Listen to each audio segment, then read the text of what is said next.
Pada waktu dia dekat sama anaknya, didoain, dipuja-puja, dibanggain. Suatu ketika dia mulai tua, anaknya jauh dengan ibunya. Justru Allah menguji dengan apa yang dia cintai ya? Iya. Makanya tidak boleh. Makanya ibu tetap manusia. Tidak terus karena ridha Allah itu tergantung ridha orang tua, terus orang tua atau ibu itu kayak malaikat. Itu nggak bisa seperti itu. Jadi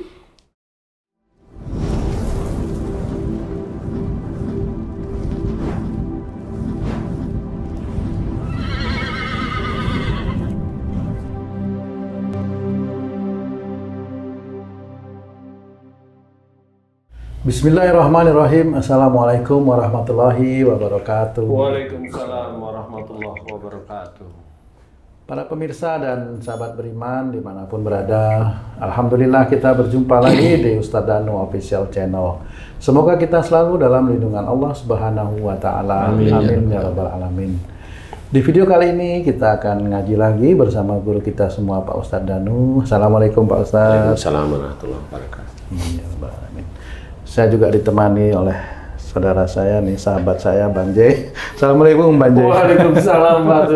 Alhamdulillah kita ketemu lagi. Amin, amin ya.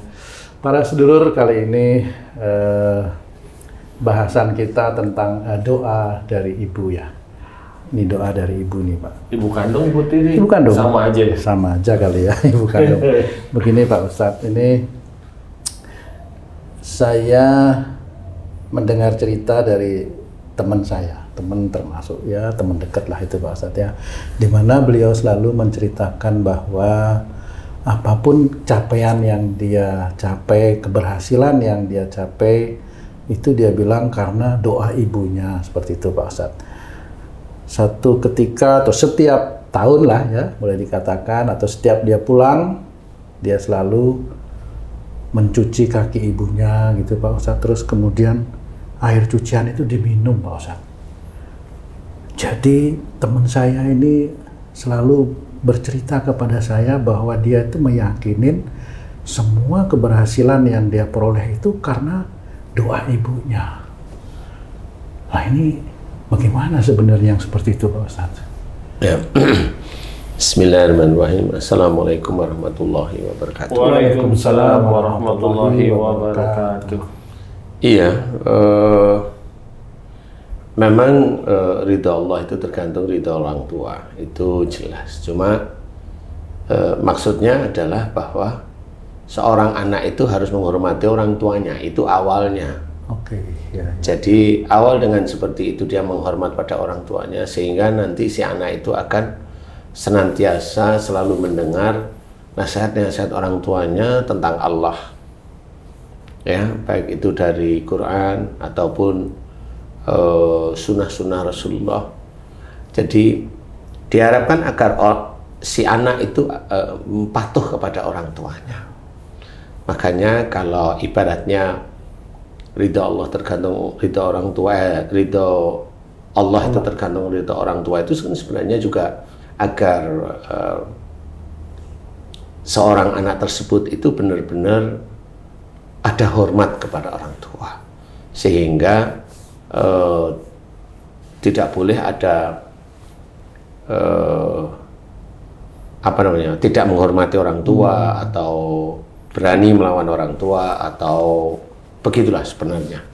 Jadi cuma kalau ridha Allah tergantung ridha orang tua ini juga tidak setiap orang tua itu memunculkan kalimat tertentu terus Allah itu ridho, ya nggak seperti itu. Jadi tetap akan dipilah oleh Allah Ta'ala mana yang memang akan dikabulkan, mana yang tidak dikabulkan. Nah, atau belum dikabulkan ya. Jadi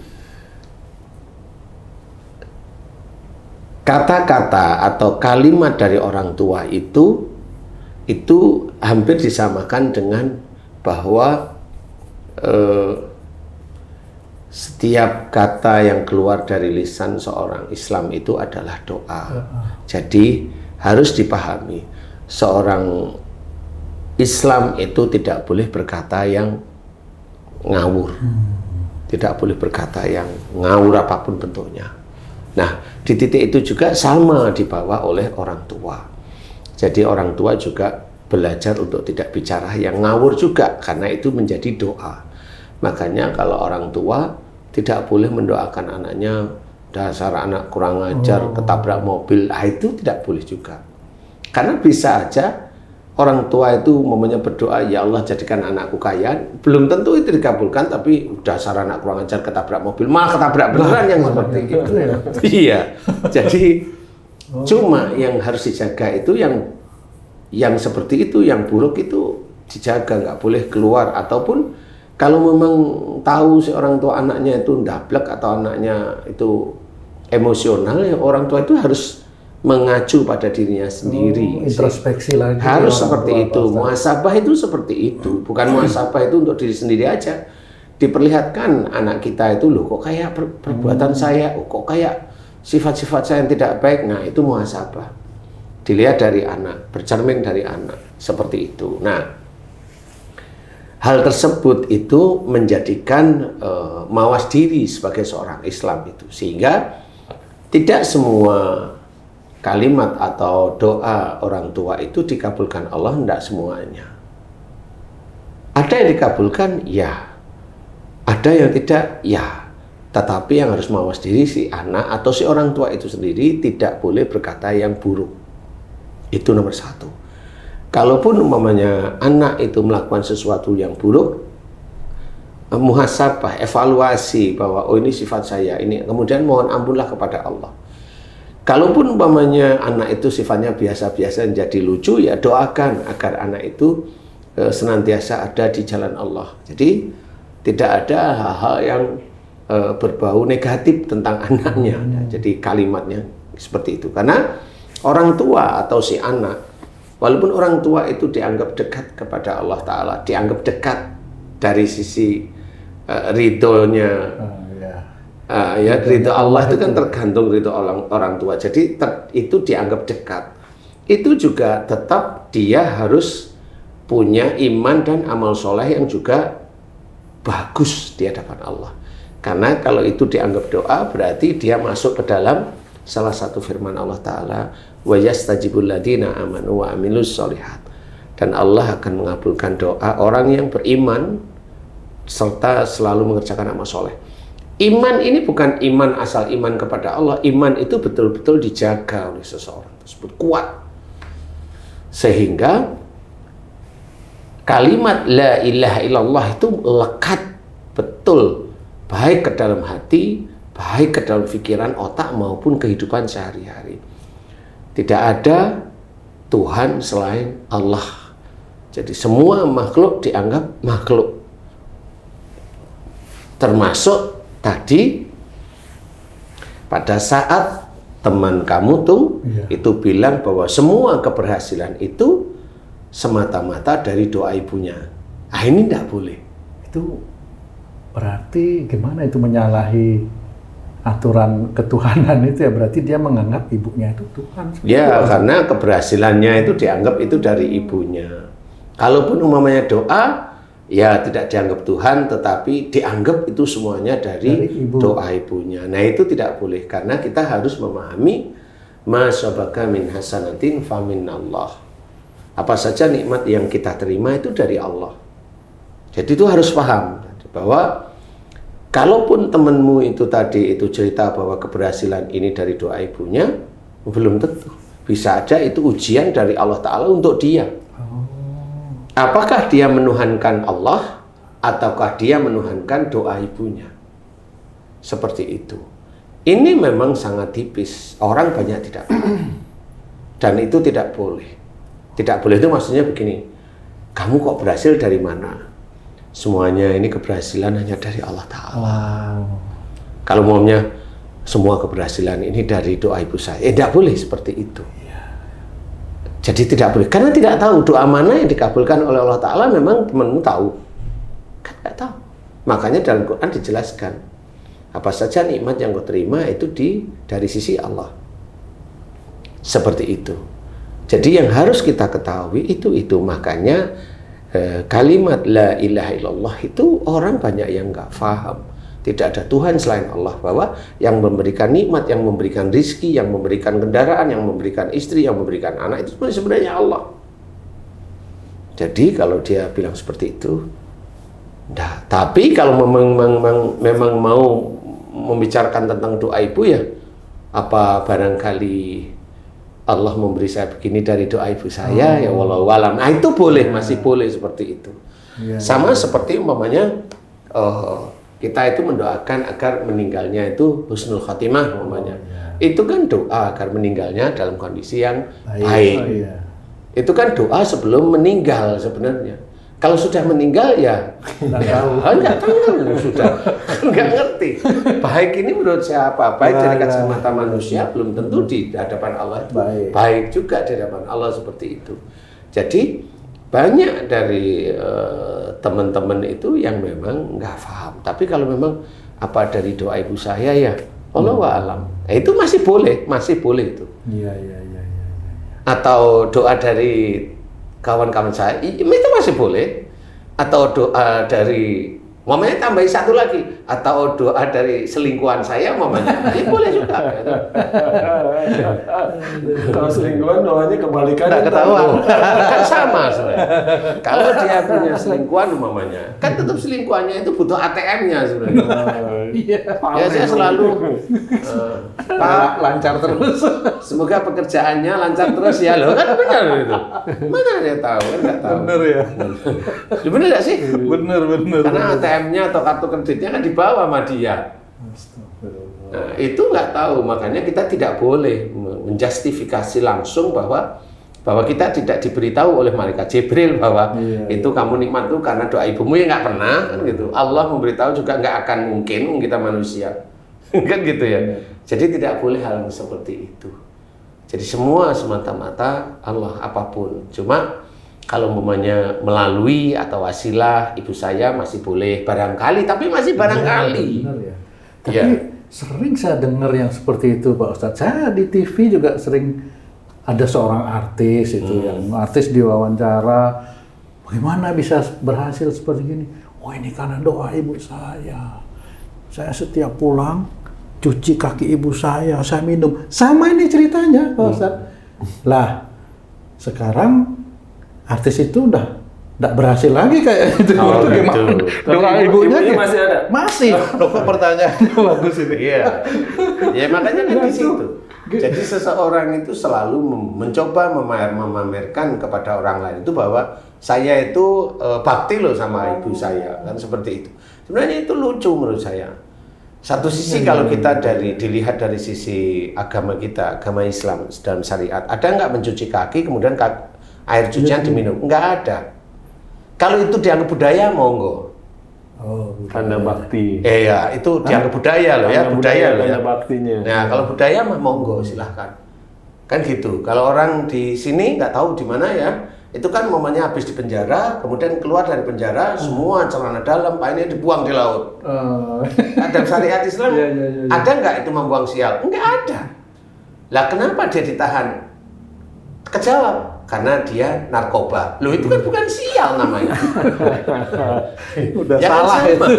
sama umpamanya kita lapar makan, habis makan kenyang. Apes nih habis makan kita kenyang makan. Bener. Ya.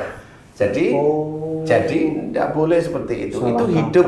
Iya, hidup itu belum selesai bagi dia. Jadi kalau umpamanya artis itu bilang dia berhasil karena dia pulang sungkem pada ibunya, kemudian mencuci kaki ibunya, kemudian airnya diminum, ya itu dianggap budaya, moga-moga aja nggak ada masalah sebenarnya. Tapi kalau dalam Islam nggak ada, kan udah jelas gitu ya, antara budaya dengan syariat Islam itu jelas. Jadi kemudian kalau artis itu jadi ngomong begitu. Nah sekarang kalau namanya artis itu tidak dipakai, nggak dapat, nggak berhasil, uangnya mulai terkuras, momennya kawin aja gagal kan gitu, kawin aja gagal terus momennya. Nah persoalannya di mana? Apakah dia bilang kegagalan saya itu sebenarnya karena saya sering mencuci kaki ibu saya dan akhirnya saya minum, bilang gitu bisa nggak dia? Nah itu ya, itu bisa nggak itu dia ngomong seperti itu? Kan nggak bisa. Bisa ya. Kenapa? Karena hidupnya dia itu bukan karena terus dia berhasil mati, bukan itu. Kan dia berhasil, kemudian Allah masih memberikan umur agar dia itu dari yang berhasil kemudian turun atas izin Allah. Nah, diturunnya ini kan dia nggak pernah diceritain dari mana. Coba dari mana dia? Saya turun itu gara-gara saya nikahin dia. Nggak bisa juga, nggak boleh seperti itu kan gitu ya. Saya turun itu gara-gara, nggak ada gara-gara itu. Itu Allah aja mengizinkan dia turun rezekinya mulai habis seperti itu. Jadi semua hal kebaikan itu dari sisi Allah. Jangan kita mengaku-ngaku kita atau mengaku orang lain. Umpamanya kamu berhasil, saya bilang Otung itu berhasil karena dulu saya tolong, itu saya tidak boleh, itu dosa. Itu saya merasa saya menuhankan diri saya, itu nggak boleh. Dan umpamanya kamu berhasil, ya nggak perlu cerita. Kalau umpamanya kamu berhasil itu dulu pernah saya bantu, nggak perlu diceritain. Biarkan cerita ini hanya saya dan Allah. Loh kamu boleh nggak? Oh nggak perlu kamu tahu. Kan gitu. Itu urusanmu dengan Allah kan begitu. Jadi ada seseorang, umpamanya dulu ketemu sama saya hanya sandal jepitan. Umpama orang dari mana nih? Bantul. Kan gitu nih. Ya, belajar, dididik baik-baik. Akhirnya saya kenalin dengan orang-orang itu. Umpama, kemudian di situ saya support terus semuanya, dia dan keluarga. Nah, pada saat dia itu sudah kenal dengan banyak orang ini, kemudian dia itu umpamanya mau memfitnah saya, umpamanya, menyerang saya, mendolimi saya dari sisi umpamanya itu sosial media, umpamanya kan begitu nih, dengan grup-grupnya mendolimi dengan fitnah dan sebagainya. Umpamanya saya yang dulu membantu dia karena Allah Ta'ala, saya membantu karena Allah. Kenapa? Saya nggak pernah minta sama dia. Nah, di titik itu saya tahu umpamanya, kemudian saya, ya tidak apa-apa, memang ini nas yang baru saya jalani dari Allah Ta'ala. Nggak apa-apa, dia mau fitnah, dia mau khianat, dia mau ngomong jelek di medsos atau bagaimana, silakan, nggak ada masalah kalau saya.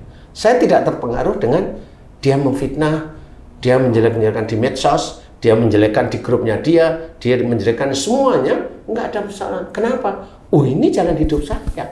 Memang menurut catatan Allah barangkali saya harus dikhianati sama dia. Nah yang dia mengkhianati, sadar nggak dia khianat? Kan begitu. Kalau dia tidak sadar, ya nggak ada masalah. Kan nanti kan di dalam di akhirat itu kan dia juga akan mempertanggungjawabkan apa yang dia lakukan di dunia ini. Kan seperti itu. Nah, seperti itu nggak perlu kita nyesel atau mikir, enggak, biasa aja. Itulah ujian. Pernah nggak saya khianat kepada orang? Saya berpikir saya malah nggak pernah merasa saya nggak pernah. Tapi kok dikhianati? Nah bisa aja inilah ujian dari Allah Ta'ala melalui apa? Melalui yang sering saya alami atau kerjakan sesuatu yang baik. Barangkali memang saya harus menjalani ujian bentukannya fitnah yang keji istilahnya. Tapi saya santai aja nerima. Kenapa? Allah akan melihat, malaikat Raqib dan Atid itu akan mencatat saya. Kalau umpamanya si Danu itu difitnah oleh dia mau apa hatinya? Kan gitu. Malaikat Atid siap mencatat. Tapi kalau saya, enggak ada masalah, saya mau difitnah, ini enggak ada masalah. Hati saya Allah pasti tahu. Bukan hanya ucapan, tapi ke hati langsung. Iya, ke hati langsung. Ya Allah tahu bahwa saya nggak akan gigrik apa? Gentar dengan seperti itu. Saya membalas enggak?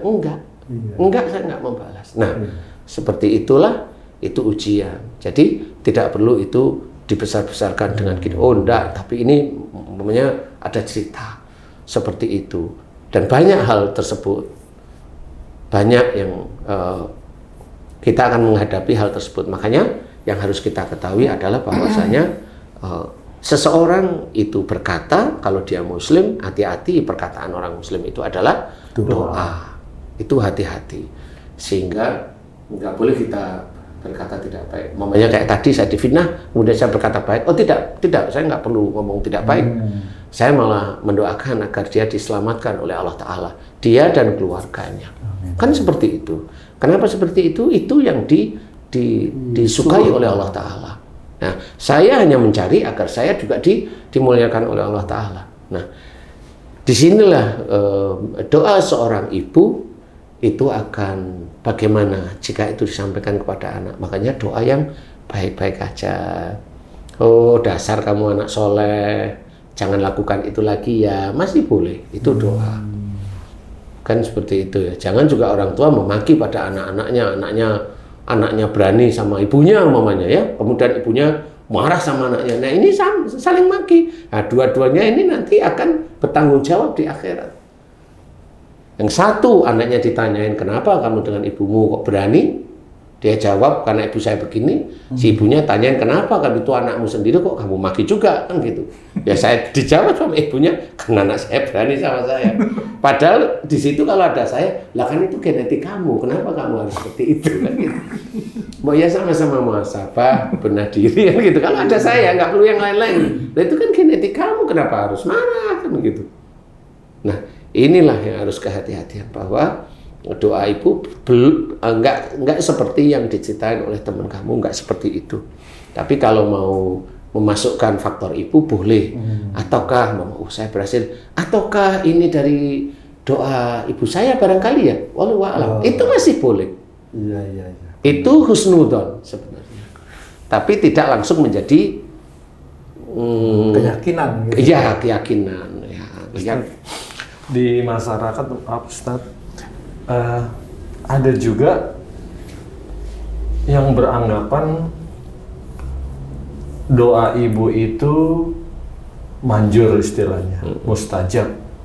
Nah, gimana kalau si ibu ini mempunyai beberapa anak, yang satu dekat, yang satu agak jauh, hati maksudnya. Apakah kedekatan dan kejauhan hati seorang ibu ini juga dalam berdoa mempengaruhi dikabulkannya doa tersebut, Ustaz? Enggak mesti. Seorang ibu tetap manusia. Dia masih punya nafsu. Dia mau dekat dengan si A, anak si A, atau dia jauh dengan si B, itu kan nafsunya dia. Kalau dia seorang yang belajar taat pada Allah Ta'ala, kan semuanya dekat harusnya. Betul. Nah, kalau sudah begitu, dia jauh dengan yang satu, mamanya dia dekat dengan yang ini belum tentu yang dikabulkan itu yang dekat. Memang si ibu itu tidak mendoakan si yang jauh, tapi Allah bisa aja mempersiapkan yang jauh itu dengan ibunya itu malah besok itu yang berhasil.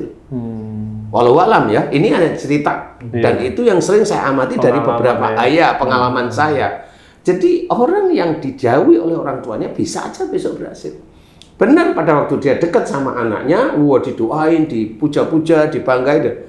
Suatu ketika dia mulai tua, anaknya jauh dengan ibunya. Justru Allah menguji dengan apa yang dia cintai ya? Iya. Makanya tidak boleh. Makanya ibu tetap manusia. Tidak terus karena ridha Allah itu tergantung ridha orang tua, terus orang tua atau ibu itu kayak malaikat. Itu nggak bisa seperti itu. Jadi bisa aja yang jauh itu nanti akan menjadi bempernya orang tua. Pada saat umpamanya anaknya yang disenengin jauh, ini terjadi hampir banyak kasus. Saya sering nangani kasus seperti itu. Dia jauh dengan orang tua, nggak peduli dengan orang tua. Disekolahkan di luar negeri, disekolahkan yang pandai, yang biasa-biasa mah dijauhin, karena nggak punya kebanggaan menurut orang tuanya. Nah, suatu ketika memang akhirnya dia jauh. Ibunya kan jengkel, marah. Akhirnya yang terima itu yang dia dulu dijauhkan. Dia nerima dengan ketulusan, karena memang tidak ada persoalan. Nah, dengan kondisi seperti itu sebenarnya Allah itu mau memberikan gambar, ini loh yang dulu kamu tidak suka, sekarang kamu tuh diterima oleh anakmu dengan ikhlas. Itu yang dulu anakmu yang kamu suka, yang kamu banggain, itu kamu akhirnya tidak direken, tidak dihargai, tidak ada hormat. Itu sebenarnya pelajaran dari Allah Ta'ala untuk orang tuanya yang memang notabene dulu dia pilih-pilih. Seperti itu. Makanya kita tidak boleh. Sebagai orang tua semua anak sama. Yang pintar, ya alhamdulillah kepandaian anak kita yang pintar itu dari Allah, bukan dari pandainya kita mau nyelain. Enggak. Kasih semua anak-anak itu ada pelajaran agama, itu yang terbagus sebenarnya. Pelajaran-pelajaran yang umum biasa itu hanya sebagai bersosialisasi aja, menuju ke arah kepandaian besok. Yang penting agama itu. Agama itu nomor satu. Masalah dia sekolah di negeri atau sekolah swasta itu urusan Allah aja. Apalagi sekarang sekolah negeri udah di zona-zona kan pusing jadinya. Iya. Kan gitu. Jadi istilahnya itu kita itu udah mencoba untuk berharap pada Allah Ta'ala masih aja dipager-pageri dengan zona. Nah, itu kan sama, itu orang pakai zona-zona itu kan orang yang merasa dirinya Tuhan sebenarnya. Kalau saya seperti itu, ya merasa dirinya Tuhan, dia hebat gitu loh. Enggak. Nanti orang akan mengkelaskan sendiri-sendiri kok otomatis. Tapi ya dia merasa dirinya Tuhan ya seperti itu. Walaupun udah pernah disemprot sama presiden. Ya. Nah, di titik inilah sebenarnya kita harus memahami bahwa kita sebagai orang tua juga tidak asal omong kepada anak-anak kita. Semua anak-anak kita doain yang baik semuanya. Yang kurang mempunyai emosional ya dielus, jangan seperti itu, jangan seperti itu.